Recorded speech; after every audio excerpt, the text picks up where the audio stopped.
Živijo, tukaj Valentin. Danes bom govoril o pomembnosti osebne komunikacije za uspeh, predvsem poslovni uspeh. Ampak to je seveda povezano tudi z osebnim uspehom.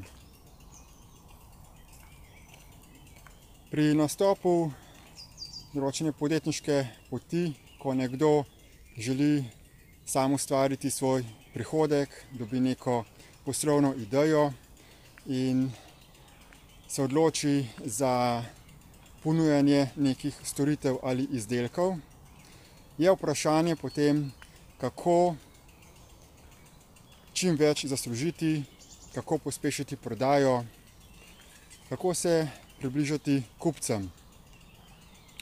In včeraj sem bil na enem zanimivem predavanju, kjer je govorila vodja neke mlade, zelo uspešne spletne trgovine. In povzetek vsega predavanja, oziroma tisti glavni vtis, ki sem ga jaz dobil, je to, kako je pomembna pristna osebna komunikacija z svojimi strankami. In koliko je potrebno vlagati truda in časa v to, da se res poskrbi za maksimalno zadovoljstvo strank. Konkretno recimo, če imaš spletno trgovino, da je na spletni strani res takoj vidno, kaj trgovina prodaja, kajti ko pride nov obiskovalec na spletno stran, se v 2 sekundah odloči, ali bo na strani ostal ali pa bo šel stran. Zato je potrebno, da je pristajalna stran zelo po vzoru oziroma v pogodu številnim tipom obiskovalcev, da vsak lahko takoj nekaj najde za sebe. In seveda potem tudi opis izdelkov ali storitev, da je zelo podroben, natančen, da se omogoča hitro in enostavno naročanje in da tudi potem, ko si nekomu prodal nek svoj produkt, da to osebo spremljaš, da mu izkažeš iskreni interes za to, da je zadovoljen, da ga povprašaš o izkušnjah, o mnenju, o stopnji zadovoljstva, ter da potem stalno svoj pristop izboljšuješ. Da tudi ljudi vprašaš, kakšne imajo predloge, kako bi lahko svoje izdelke ali storitve še dodatno izboljšal. In to je za marsikoga kar zahtevno opravilo,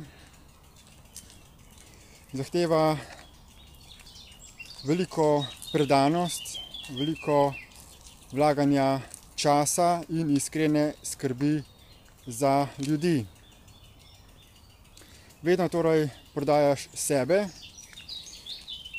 in edino osebna pristna komunikacija je tista, ki je dolgoročno pomembna za dolgoročni odnos z stranko. Še posebej preko spletnih socialnih omrežij, kot recimo Facebook.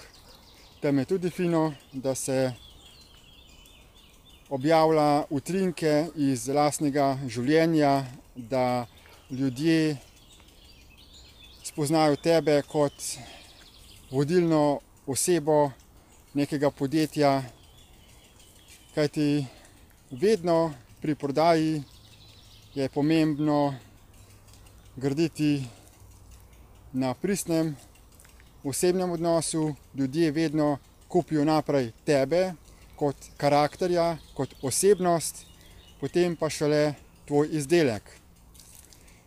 Ne seveda vsi, nekateri se tudi zelo odločajo na osnovi drugih razlogov, kot so razne akcije, čim nižja cena, se hipno odločajo.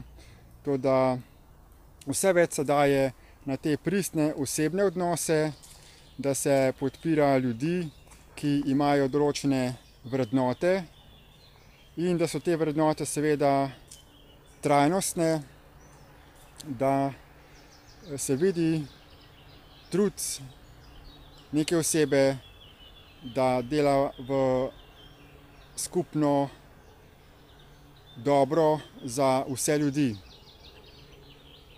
Več glede tega si lahko preberete v opisu tega videoposnetka.